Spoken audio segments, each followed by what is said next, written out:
This order conference will now be recorded. at 7:02. First item on the agenda is basically the roll call, and I will continue somewhat the same way by just calling out the names for people that are here. If I miss you at the end, please speak up. Jason Staton, Glenn Eaton, Guy Corbacero, Holly Ford, Jessica Roy, John Telepiak, Jonathan Kranz, Karen Chapman, Kyle Notorowitz, Laura Schifrin, Linda Quinlivan, Randy Williams, Robert Schwartz, Roger Hoyt, Stacy Donahue, and Bill Olefke. Did I miss anyone? Mr. Chairman? Yes. Mr. Chairman, if I may, I don't think you missed anyone to your question. However, we have I'm assuming a Mr. Randy Williams, if that's what it says. We would just ask that party to identify their community, their affiliation. Randy, that's all we need is, name, rank, and serial. No, just name and affiliation is what we're looking for, sir. Yeah, Randy Williams. I'm with the Ashburnham DPW. I'm the superintendent of the highway. Thank you very much, sir. Okay, welcome, Randy. We have a visitor. That's new. Okay, very good. I just want to announce that in accordance with Governor Baker's COVID-19 executive order regarding the open meeting law and remote participation, all votes will be taken through roll call. Okay, very good. Next item on the agenda here, let me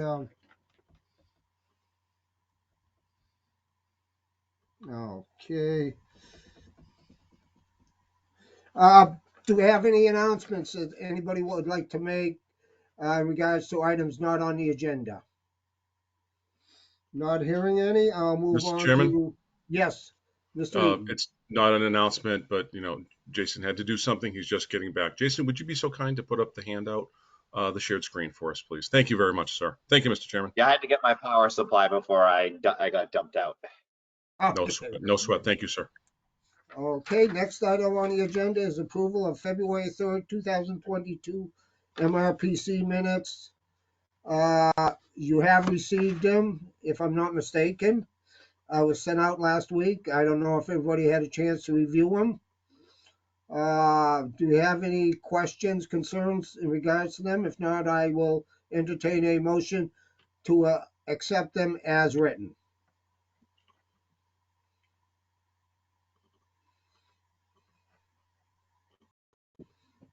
Bob Schwartz, so moved. Mr. Okay, Chairman, very I'll good. make a motion to accept the minutes. Okay, and that was, I'm sorry, I missed that. Aaliyah Butland? Abstain? Oh, no, I'm sorry. The second, I didn't Oh. get, who made that? I did. Bob Schwartz.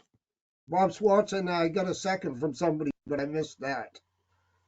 I think Laura- I was making the motion and Bob seconded it. Okay, we'll go with that. Whatever. As long as it's on record. We'll let you two fight it out.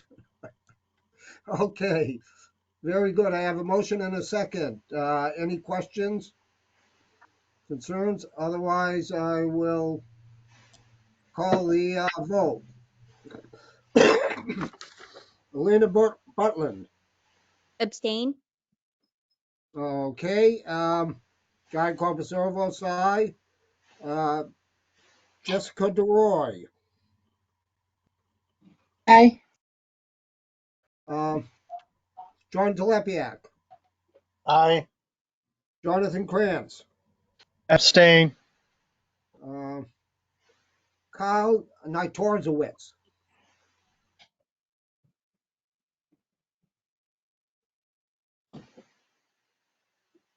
Yes. Okay. Laura Schifrin. Yes. Randy Williams. Oh, no, I'm sorry, he's a visitor. My mistake. Sorry, Randy. Robert Schwartz, Yes. Roger Hoyt, Yes. Stacy Donahue, Yes. and Bill Olefke. Yes. And I think that's everybody. Did I miss anyone? If not, the minutes are accepted. Next item on the agenda is the cash schedule. Laura, would you like to give that, or would you like to pass it on to Linda? No, I'll be happy to. There's a couple of Okay. things I'm gonna ask her. Everybody's received them in their email, just like I did. And we're healthy and we have a little bit more money at this report because we did get the DLTA funding in at that $207,475 under the cash receipts. But total opening balances were $466,792.07. And with the other cash receipts and the transfers, we have a total of $677,535.44. And that would be what we have on deposit as of the end of February. Our payroll is on the second page there, along with the cash disbursements being a total expenses of $104,874.81. In the general ledger, with the current detail that Linda provided, Linda, I only would like you to explain the circled numbers that were sent out in those 2 pages, if you wouldn't mind. Jason, do you have that page? Because I don't have that in front of me, Laura. I have the front page. Do you have it, Jason? I don't believe so. I just have, nope, I just Okay. have this. Okay. I believe, so I'm trying to go from memory. I believe that's. Okay, Linda, I'll give you the numbers, okay? Yeah. And maybe, let me look at the circles. You know what, those numbers may just be what adds up to be the payroll. Yes, the payroll are circled. Okay, that's what it is. Okay. Yeah. Other than that, it looks like all the other reports. Everyone did get this. It was in the same email as the first page, first 4 pages that we get. Again, thank you again, Linda, for providing that general ledger, because it gives us a little bit more of an explanation. Good. I'm glad that you're happy with that. It does give you a lot of information. So that's good. Does anyone else have any questions? If not, I'll entertain a motion to accept the cash schedule subject to audit. Bob Schwartz, so move.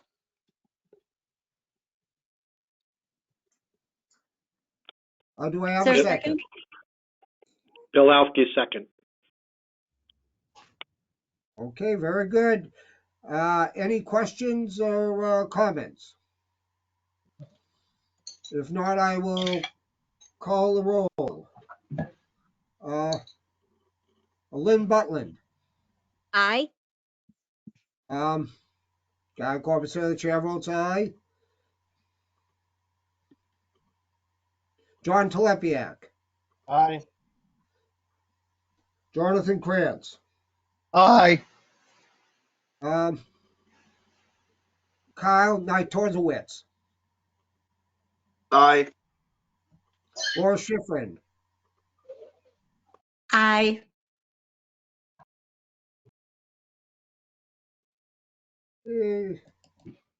Robert Schwartz. Aye. Roger Hoyt. Aye. And Stacy Donahue. Aye. And is there anybody I missed that is not an alternate and their main person voting? Bilowski, aye. Okay, very good. Okay, that is passed unanimously. Um, Bill, just to ask, are you the alternate and Kyle the main one? Oh, I'm sorry, I got the wrong town in. Barbara Yoakum's your main one. So thank Yes, you, Bill. but she's not on this call, so I'll be taking the votes. Great, great. Okay, I'll change my list here. Thank you. Yep. Okay, very good. So we move on to the next item is guest announcements and questions. I think our only guest here, I don't see George coming back. So Randy Williams, do you have any questions or comments? No, sir, not this time. Okay, very good. Thank you very much. Um, Next item on the agenda is the nominations to the nominating committee. Now, I know last year, if I'm not mistaken, John, weren't you on the nominating committee? Telepiak? Yes, I was one of the members. Okay, very good. Who was on the nominating committee with you last year? I really don't recall. Okay, very good. Now, what we need to do is put together a nominating committee for the different positions we have, such as chairman, vice chair, secretary, treasurer, and members at large for the executive committee. Would anybody like to step forward to be on the nominating committee? Usually it's just 3 people, if I'm not mistaken. Is that correct, Glenn? Yes, yes, Mr. Chairman. It's one person who's at least, served on the nominating committee or had X years of experience, and we've always met the role. That's why, John has stepped up. I know Roger's been on the past. I think Russ Burke has been involved in the past, and others that may be in the room. And I'm sorry if I don't remember. Like Bob Schwartz, if you were on, I apologize. I just don't recall. But I should add to that the bottom line is that you'll get staff support. So we need about a 30-minute meeting at the Holly. Correct me if I'm wrong. We need a 30-minute meeting of 3 people that would meet at 6:30 in let's say it's March. So at the April meeting. And what we would do between tomorrow and the April meeting is that Holly or I or both of us, whatever, we would send out an email with the list of the people on the executive committee, which is 7 people, 7 commissioners, chairman, vice chairman, treasurer, assistant treasurer, and secretary or clerk. I always screw it up. I think it's clerk. And then there are 2 at-large positions. So what we try to do is we try to ask people, especially for the at-large positions, if they want to continue. Let's say both at-large positions are full right now. Let's say all positions are full right now. We ask people if you want to stay in that position. So and Holly and I can take the lead on asking, or in the past, commissioners have called each other. We're okay either way as staff. If you want us to help in the next 30 days, we'll give you the staff support that you need. Make the call. Hey, Glenn, you want to call Guy and see if he still wants to be chair? Whatever. It's up to you. We work for you. You let us know. But you don't have to work in a vacuum. We're here to support you and help you through the process to get 3 people nominated tonight to say, okay, you're the nominating committee that you meet for literally 20 or 25 minutes. The first meeting in April, 6:30 before the 7 o'clock meeting. In between those 2 points in time, we're happy to work with you and ask who wants to be on the 7-member executive committee. That's the gist of it. And I hope that helps people want to just rush in and volunteer and say, okay, I'll give you an extra 20 minutes of my time next month. Well, I think the staff should reach out to members of the commission just to see if they're interested, and then present those names to the nominating committee, so then they could take it from there. And I would also take the time to suggest that it's really worthwhile to take a stab at this, for lack of a better term. It's not a lot of work. It's just the organization needs these positions filled, and sometimes it's very insightful, and it's a good experience. So that's my 2 cents. Well, I have to say tonight, what we need is 3 people to step up to be the nominating committee. Mr. Chair, Yes, Bob Schwartz, just to move things along, I'll volunteer for the nominating committee. great, that one.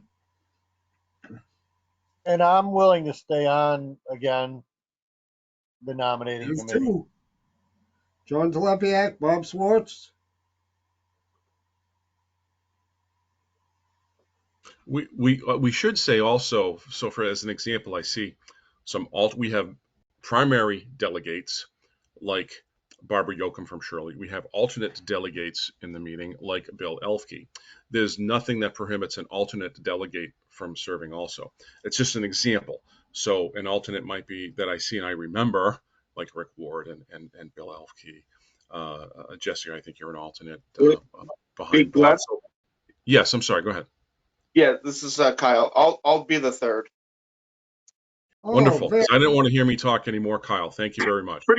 Yeah, you got me. So Thank you, Kyle. We appreciate it. Now, I have to note to also other members that if you want a position, feel free to reach out to the nominating committee. Don't wait for them to get you. If you want to be chairman, if you want to be vice chair, if you want to be secretary, please say, I want to, because nobody will know that you want to be that position if you don't speak up. Just And I would give it to- add, I would add too that, you know, if you're just curious and want to see, you know, be one of the at-large members, and then you would see what it's like. It's not a lot of work. It's just something we need as an organization to have in place. Well, I shouldn't say it's not a lot of work, because Guy has a lot of work in that he would be the head of these meetings. That's the most work any members of the executive committee perform. And like last meeting, Guy wasn't quite ready, so I filled in as the vice chair. And I think that was about all I did all last year in that position. So it's not a lot of work, but the organization needs us. Absolutely. Thank you, John. Okay, well, we do have our nominating committee. So let me go on to the next agenda as soon as my computer comes up. Okay, now we go on to administrative matters. 6.1 on your list, Federal Economic Development Administration Annual Planning Grant Proposal, Matching Funds Request and Commissions. And I turn this over to you, Glenn. Thanks, Mr. Chairman. So under administrative matters, I only have 3 items. 6.1 and 6.2 are virtually identical in intent. And the intent here is to request the commissioners to allow us to utilize existing contract funds in existing contracts, like with DLTA as an example, to be used as matching funds against or leveraged funds against our annual Economic Development Administration planning grant proposal. So the proposal is due tomorrow. Even though we get an extension till Monday, we're going to get it done by tomorrow, I'm sure. So what we have typically done in the past, this is almost exactly the same vote that you've seen in the past.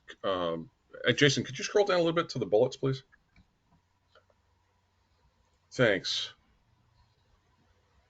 Okay, could you scroll back up to 6.1? I just needed to see something. Sorry about that. Thank you very much, Jason. So this one is about the annual planning grant, 6.1. 6.2 will be about a new competitive EDA grant. I'll explain more, but that's the gist of both, and we're looking for your authorization to allow us to match Grant A against Grant B. That's the gist. So the first paragraph basically is kind of what I just said. The annual planning grant, we get about $70,000. Because we were designated as a federal economic development district in 2003, we are entitled to entitlement planning funds from the EDA in the amount of $70,000 each year.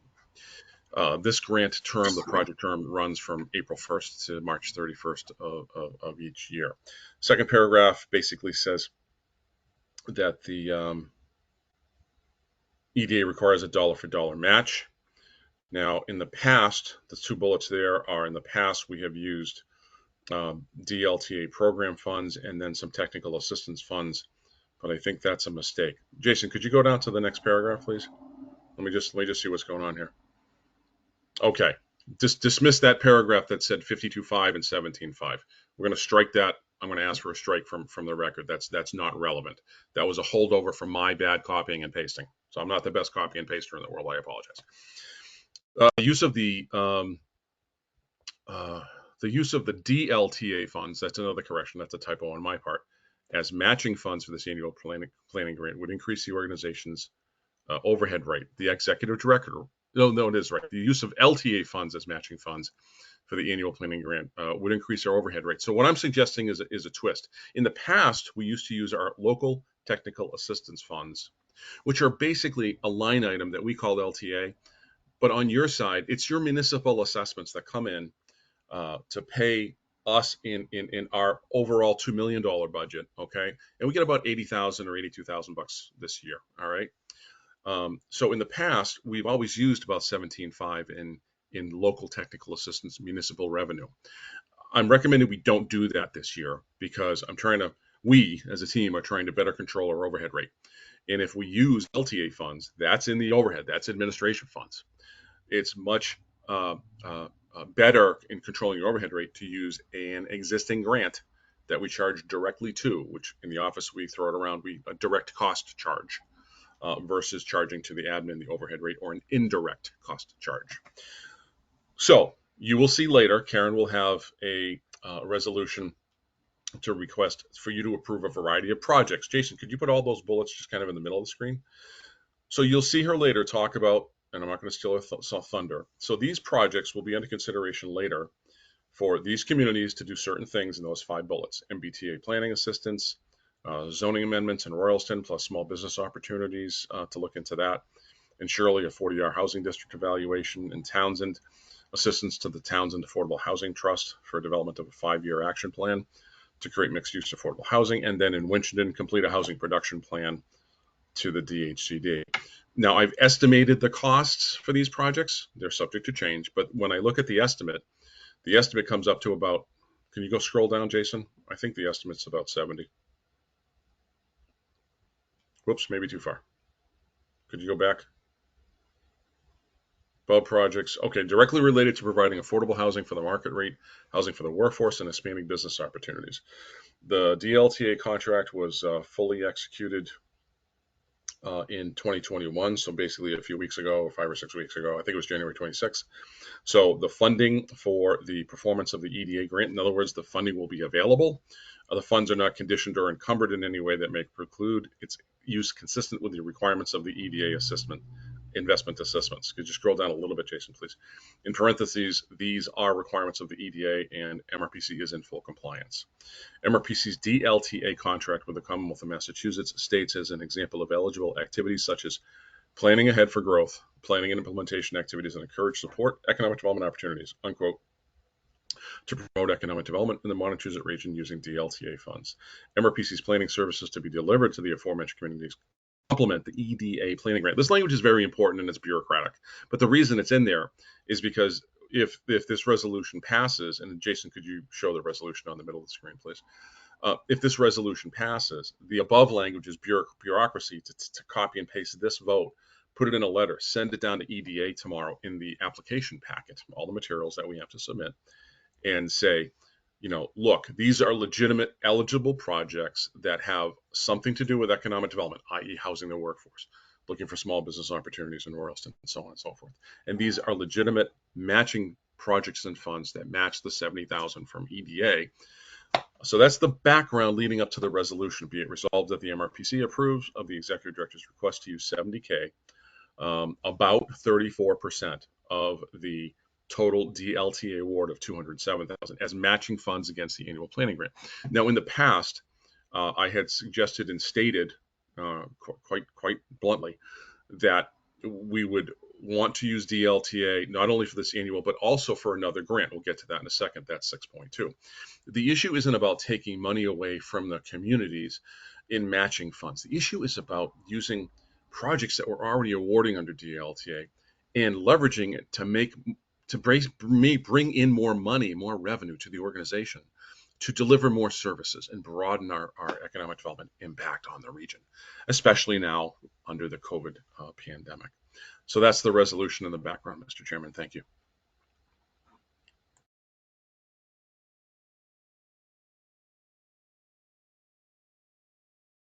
Guy, we can't hear you. You may have to demute, sir.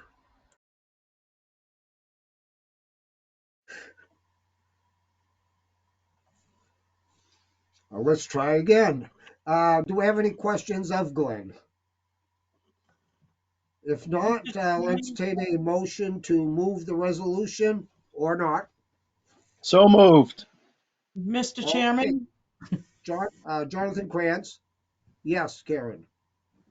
I'm sorry to interrupt. Could I ask a question of Glenn through you, please? Yeah, absolutely. Glenn, does it matter that it's 207,475 for the DLTA award? I didn't know if we had to put the exact number. No, it's just an approximate. I would ask Holly and the blessing of the commissioners to just say put a plus or minus after the 207,000. Thank you for that point. I appreciate that. It would be better to have the real number. What'd you say? 207,405? 475. 475. So if it's okay with the commissioners, we'll add 475. Insert that with the 000 is after the 207. I see a thumbs up from Bob Schwartz, unless Mr. Chairman, somebody's got an objection. Thank you, Karen. I appreciate that. Okay, very good. So, Bob, you were the one that moved the motion to begin with, so. No, someone else did, but I'll second it. Okay, very good. And who moved the motion again? Jonathan did. Jonathan Kranz. Okay, Jonathan, that's fine with you, the change? Yes. Okay, very good. Do we have a motion and a second? Do we have any more questions? Okay, if not, I'll call roll. John Telepiak, Aye. Jonathan Krantz, Aye. Kyle Naturzowitz, Aye. Laura Schifrin, Aye. Robert Schwartz, Aye. Roger Hoyt, Aye. Stacy Donahue, Aye. Bill Olefke, Aye.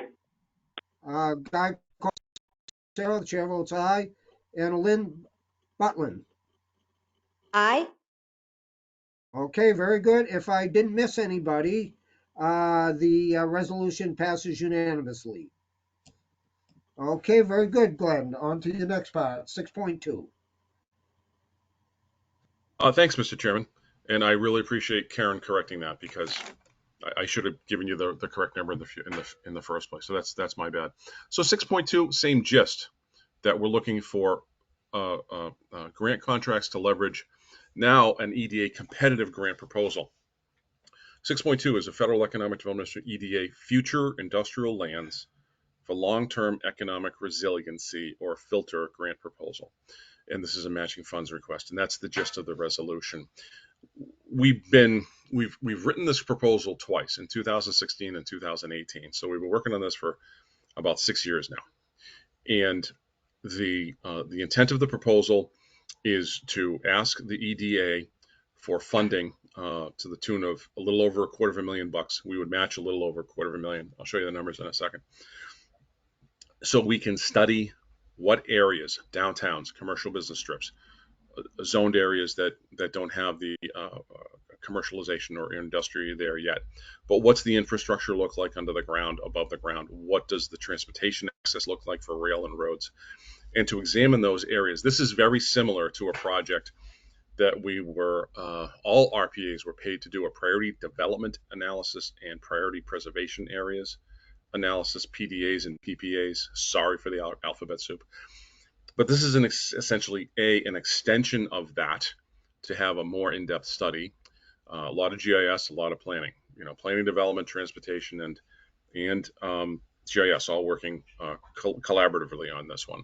But it's not just about let's find all the places that we want industrial space and manufacturing jobs, whether it's built or not. What's the appropriate infrastructure and transportation access just for the benefit of the urban centers? The reality is that we have a whole region. We're urban, we're rural, we're suburban, we're everything in between, okay? But if we're identifying areas in, bluntly, yes, the more urban-centric areas that have the infrastructure, and they won't appear on our analysis in the rural towns that don't have underground infrastructure, because the bottom line is that businesses want municipal water, sewer, and broadband, let's face it, and electric access. But the reality is this is about finding those areas, those priority development areas that have the infrastructure and the transportation access in which the business community can locate facilities to create jobs for inhabitants of the entire region. So this is about the whole region, about producing it over here to benefit everybody else throughout the 22 cities and towns. So that's really the project. Now, again, we drafted this in 16, we drafted this in 18, and we've really got to get this in, because the federal government, as everyone knows, has been creating a lot of opportunities through new acts, new federal acts, and printing money to make available to do these things. The program was, a working title was Future Industrial Lands Analysis, PHILA or FILA. That was okay, but I didn't hire anybody to come up with this acronym. But the reality is there are some key words in here. The future remains. We are talking about the next 100 years of development opportunities, okay? It's about industrial lands. Industrial is important, and you're saying, look, if I'm at Harvard and I'm at Peterson, we don't have industrial. Industrial is a key word. It's honestly a political word with the EDA. The EDA funds primarily industrial parks and high-tech incubators and things like that. So we're trying to get to the EDA's preference. You always have to speak to the grant funding agency with their language. That's why industrial is in there. Long term, in other words, we're not looking for something in the next 5 years. This is long after we're gone. Economic resiliency. Resiliency is the key word with the EDA right now, especially with CARES Act and subsequent acts about having resilient economies for the long term. So these words are, I wasn't trying to create an acronym. Yeah, at the end of the day, I did, and I'm not unhappy about it. But the reality is those are all words that have meaning to the EDA. And that's what you have to do as a grant writer. You have to do two things. You have to use their language. And when you write a proposal, you have to make the grant reviewer cry. All right, yours is the best proposal. You've got to fund this, versus Detroit. Okay. Having said all that, report. So we're going after a competitive grant. This one's due March 31. I really want to get it in the next week to 10 days. I've really touched on the background of this first paragraph. It would be a 2-year grant, and I'll get into the numbers in just a second. Next paragraph, Jason, EDA requires dollar-for-dollar matching. I already said that, so I won't rehash my potatoes. And I'm recommending the use of the following existing state contract dollars plus a portion of in-kind salary of myself, which totals $273,185, broken down as follows. These two bullets you can see on the bottom of page 4. So I talked to Karen at some length. I think it was yesterday, Karen. Correct me if I'm wrong, but we have a state contract. Karen, I want to think it's from the Executive Office of Energy and Environmental Affairs. Chime in or not, whatever you'd like to do. I'm not sure if I have the right agency, or it's DEP, I'm sorry. EEA, thank you, Karen, for the Planning Assistant Grant Program. So we're providing services to Athol, Hubbardston, Sterling, and Townsend. And much like above, where I said you got to have existing projects that are related to economic development, and housing the workforce is, and infrastructure is, so those are good things. So you have to be legitimate in your matching funds. The next one, $79,335 from the existing contract between MRPC and the Mass Department of Transportation. MassDOT, where only a portion of the 20% in state matching funds would be used as matching funds against the EDA federal. Federal grantors don't allow you, very ridiculously rare circumstances, but they generally don't allow you to use federal funds to match a federal grant. So these all have to be state or local monies, okay? So and I've never really pushed this as much before, and I'm going to start pushing this. So with Brad and his 3 amigos, Sherry, Brian, and George Snow, they do a tremendous amount of planning under the MassDOT Unified Planning Work Program. Well, guess what? There's a lot of stuff in there that relates to multiple impacts to multiple groups of people. Yeah, some of it's about getting back and forth to work over a transportation system and repairing roads and bridges and having good pavement and trails and sidewalks and so on and so forth, and corridor analyses. But also, it's not just people going to the grocery store, but it's the grocery store workers going there that need that transportation infrastructure. So I did some math. I came up with a spreadsheet, and I found projects that were legitimate in the existing Unified Planning Work Program that could be legitimately used to leverage just a portion of the state monies. Sometimes I had, well, that whole task 100%, but some of them were 50% because not all of it's just economic development. So that's how I came up with that number. Jason, could you scroll down, please, to the top of page 4? And what we have here is 50,000 in existing DLTA program funds from the FY22 budget for DLTA program year 15. That's what we're in now. We have a contract for that, for projects that complement this proposal, i.e. planning assistance to the MBTA communities, downtown zoning, economic development, planning in one of our rural communities, and transportation circulation planning. I want to put a pin in this. This is very important.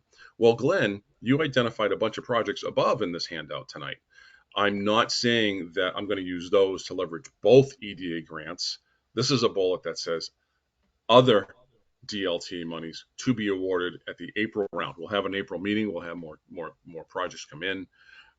Bluntly, of the 9 projects that were submitted to Karen and the MRPC for DLTA that you're going to see in her resolution below, 8 of them had relevance to economic development.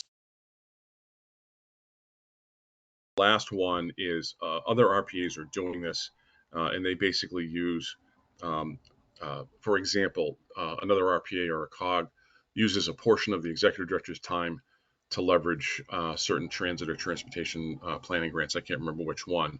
So that's a legitimate use of funds. It's cash.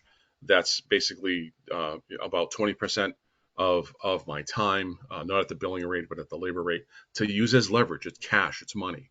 It's administrative revenue, and technically that's overhead money. But it gets us up to say, I mean, I'm not a transportation person at another RPA. I'm really an economic development person at this RPA.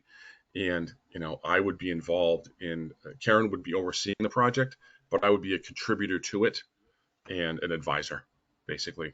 So when you add these 4 numbers up together, you get the 273 that showed up above.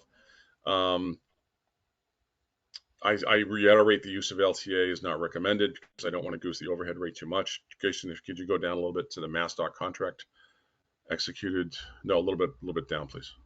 Thank you, sir.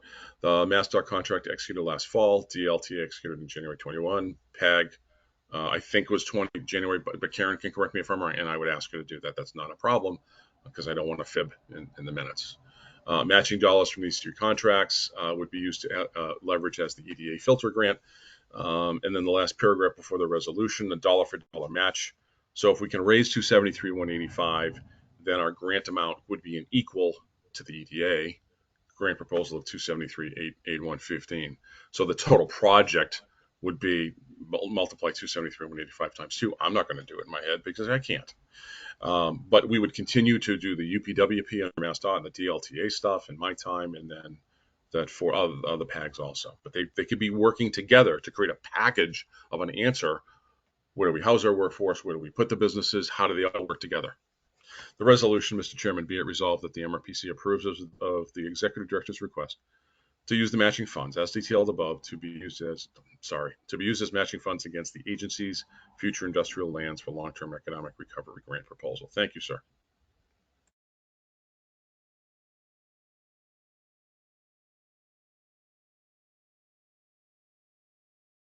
Thank you, Glenn. Do we have any questions of Glenn in regards to this? If not, I'll entertain a motion to move the resolution or not. Bob Schwartz, move the resolution. Okay, Bob moves it. Bilowski, second. Okay, very good. We have a motion and a second. Any questions? If not, I'll call the roll. Lynn Butland. Aye. Guy Corbusier, the chair votes aye. John Telepiak, Aye. Jonathan Krantz, Aye. Kyle Nartozowitz, Aye. Laura Schifrin, Aye.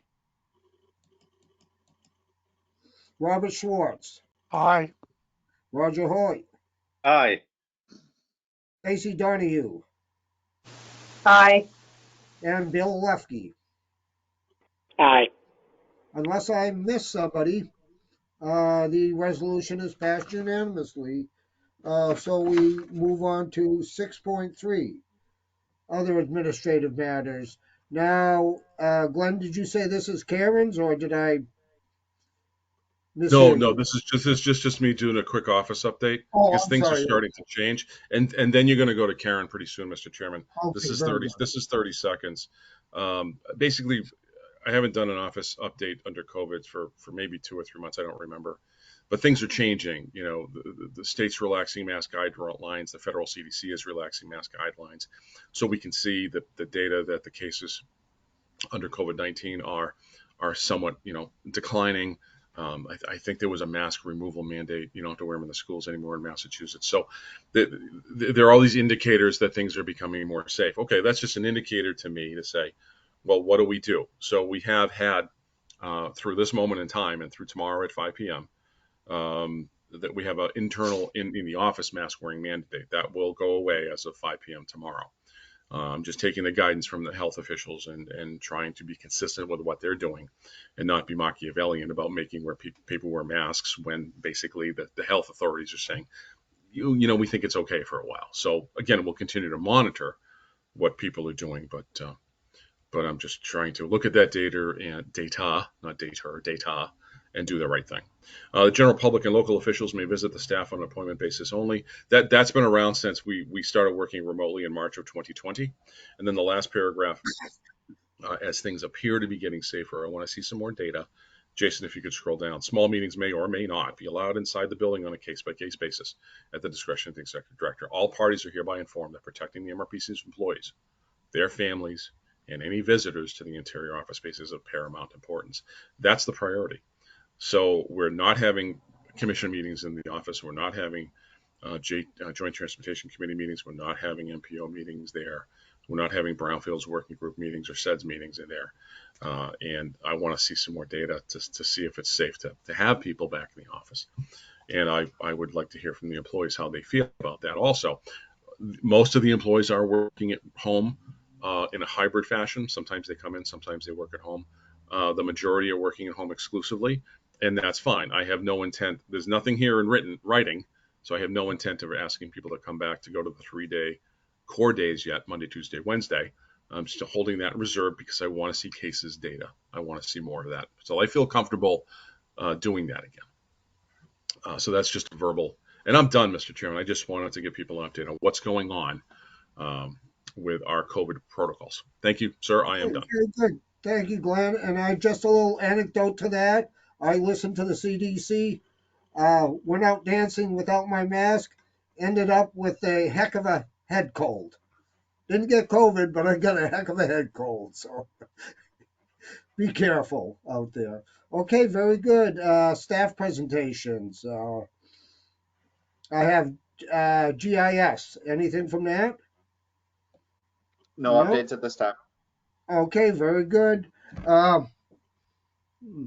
Let me get down here. Planning and development.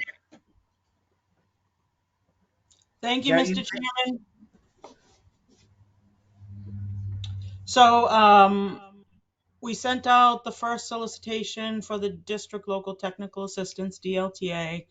All of the proposals were due by March 1st at midnight. This is an error. There are 10 proposals. Stacy was nice enough to notice that I forgot Harvard. My apologies. So we got 9 proposals for tonight. Of the 10, 6 are MBTA communities, which is Groton, Shirley, Sterling, Townsend, Westminster.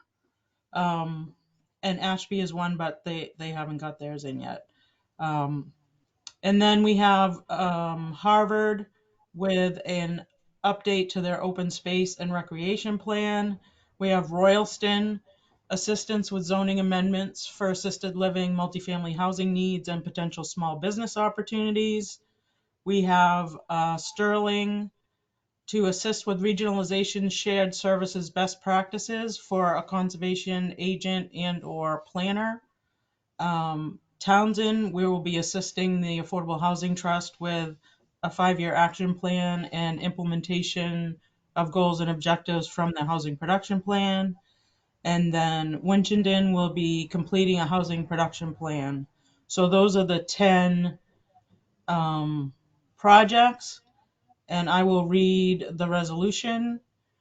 Be it resolved that the Montechusett Regional Planning Commission, MRPC, recommends that number 1 through number 10 being Harvard, of the above named project requests for District Local Technical Assistance, DLTA, if eligible, be conditionally awarded based upon further communication, clarification, negotiation with the applying communities, and approval from the Massachusetts Department of Housing and Community Development, DHCD.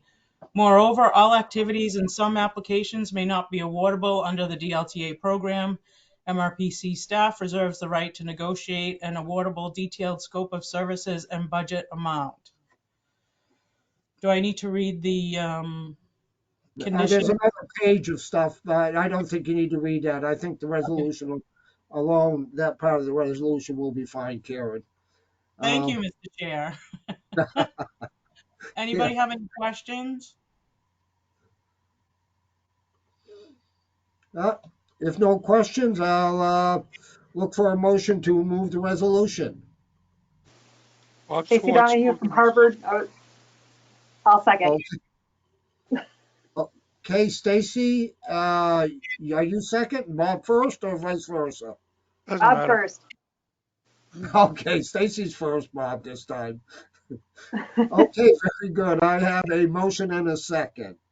Any questions of Karen? Actually, I have a question after I take the vote for you, Karen. If not, I'll call the roll. Let me get back at my top here. Lynn Butland. Aye. Guy Corbisier, chair votes aye. John Telepiak. Aye. Jonathan Krantz.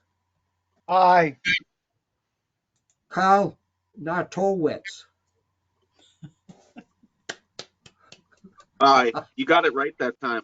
I was trying very phonetically to do it.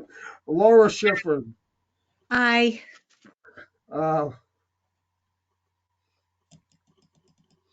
Robert Schwartz. Aye. Roger Hoyt. Aye. Stacy Donahue. Aye. And Bill Olefke. Aye. And if I did not miss anyone, the resolution is passed unanimously. Karen, one item I wanted to mention, you sent out an email about a CPA seminar tomorrow. Yeah. And I just remind the people. Oh, great. Thank you.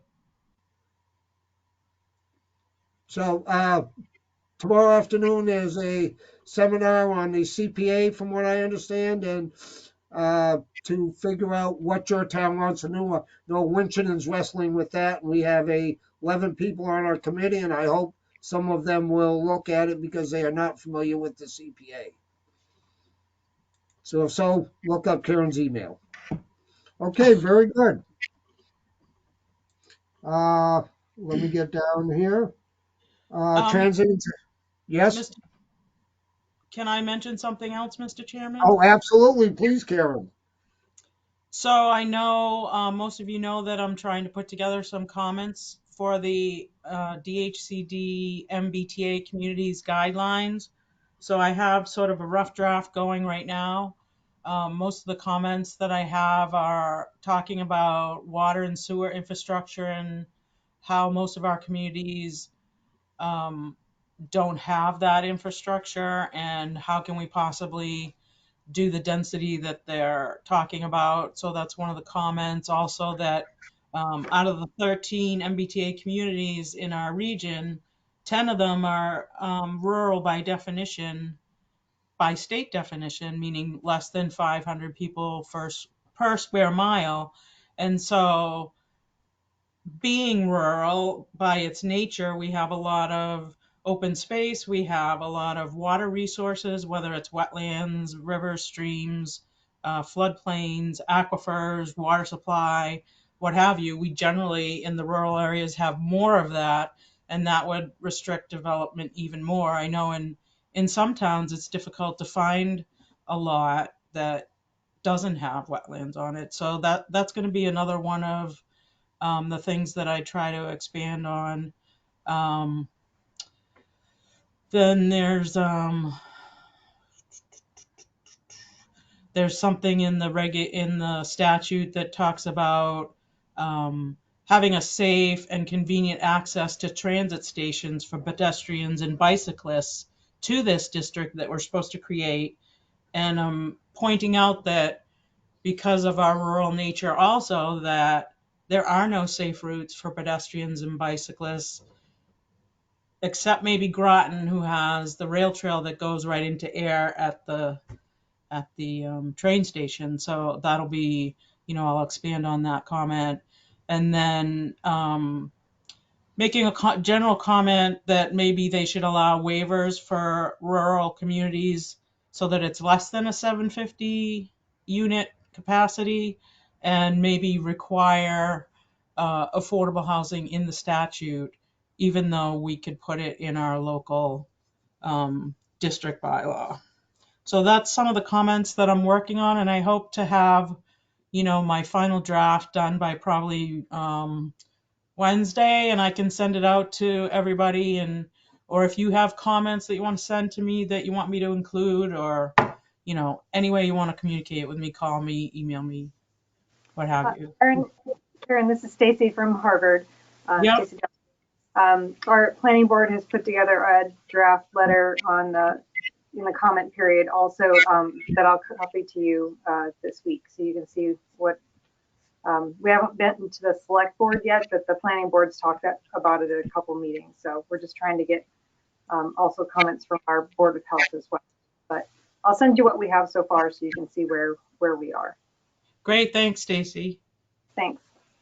And Karen, I want to thank you for thinking outside of the box too, because you're right. There's a lot of communities that, well, they're completely don't fall under this in any way because of their rural or what, like you said.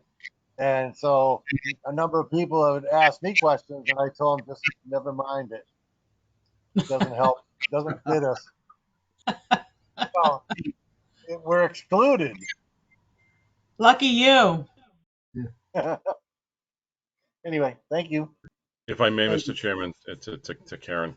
Karen, you're so good at following Robert's rules. I'm just going to do the same thing with you. So through the chair, if I may, I've been public and honest with you folks at least one meeting, if not two, in the past 3 to 5 months about this issue. And that law should be either repealed or significantly modified. It has no applicability and no potential or no possible way it could be. Could even be adopted in many of our rural communities, not just ours, but the rural communities across the state. The legislation was written, through Easterners' eyes. And Karen and I were in a meeting, and I won't speak for Karen at all, but when the Secretary of Housing and Economic Development was in that room, and he was asked by local planners of our region, Karen helped facilitate this meeting. And just to be clear, Karen, I believe that it's a mandate to adopt this zoning district, 15 units per acre, in the Ashbys and Ashburnhams of the world, not the Phillipstons. And it's a mandate if you want to get, it's a carrot and stick. If you want that's the stick. The carrot is to get certain grant programs, apply for certain 2 or 3 grant programs. Karen, is there a nod or, you're unmuted. So am I correct? Yes, but the secretary made it very clear to us that the statute states you shall. Right. And that's what I mean. He said it's a mandate, and it is a mandate equivalent to a stick, and it's somewhere in the statute. I don't remember where it is, but it affects planning boards. And there's a statute that says, in part, planning boards shall create comprehensive plans. Not all planning boards do. There's no carrot. The good carrot is that you're good people and that you do it because you want to have orderly planning for your communities. So we will have language in the letter that says, from our point of view, this law has to go away or be significantly overhauled. It does not apply in the town of Ashby of 3,100 people with no infrastructure to put a zone on the hinterland of the community that's closest to it. It is just an archaic zoning formula, and it is so wrong. And I don't usually come out against legislation or statutes, and I don't typically pontificate about the insanity of some of these regs and statutes that come out of Beacon Hill and they're signed by the governor. But this is just so wrong on so many levels that I'm incensed as a professional and personally. If the Ashbys and Ashburnhams aren't that far from where I sit in my hometown of Templeton. If Templeton had been included, I'd feel the same way. But we're not included, so you're just hearing about me as a professional. So we'll let. All we can do is let them know our real feelings. It's not going away. I know that, but we're going to tell them this should not be a law. So if you want to be more vociferous in your comments, we would welcome that. I certainly will be. Thank you. Oh, very, very good. Thank you, Glenn. Mr. Okay. Chairman, Yes, Karen. I'm sorry, I have one more thing. Go for it. So next Thursday, the 10th, I sent out a notice about the Central Mass Historic Commission Coalition. Is that what they're called, Glenn? Shake your head, yes. They're having a webinar about historic resources and how to do an inventory of them. And they're having a couple of examples with our own Phil Duffy. He's not here tonight, so I can't pick on him. But Phil and another gentleman, I forget what town, it's a hour-and-a-half webinar about how to inventory your historic resources. I think if you go on their website, they're CMHCC, or email me and I can send you the link or send you the announcement. That's all. Thank you, Mr. Chairman. Okay, thank you very much, Karen. Transit and transportation, anything from them? Not hearing any? No, sir, nothing, no updates. Okay, very good. Thank you, Brad. Okay, new business. Do we have any new business? And that comes down to adjournment, but just one thing I want to note to what Karen had through the chair and Glenn, that I believe in going by Robert's rules for small meetings and committees, which allows a freer flow of conversation. And I think that allows people to talk more. So that's the way I run a meeting. Just want to put that out there. So don't be afraid to speak up. Okay, if not, I will entertain a motion to adjourn unless somebody has some questions. Okay, a motion to adjourn? So Anybody? moved. Okay, Oh, Bob Schwartz. Schwartz. Okay, very good. Okay, I'm going to call a roll. Lynn Butland, Aye. Guy Commissar, aye. John Telepiak, Aye. Jonathan Krantz, Aye. Kyle Nartowitz, Aye. Laura Schifrin, Aye. Aye. Robert Schwartz, Aye. Roger Hoyt, Aye. Stacy Donahue, Aye. Bill Olefke. Aye. Okay, and if I didn't miss anybody, that motion passed. So thank you very much. And I call this meeting adjourned at 8:03. Thank you, everyone.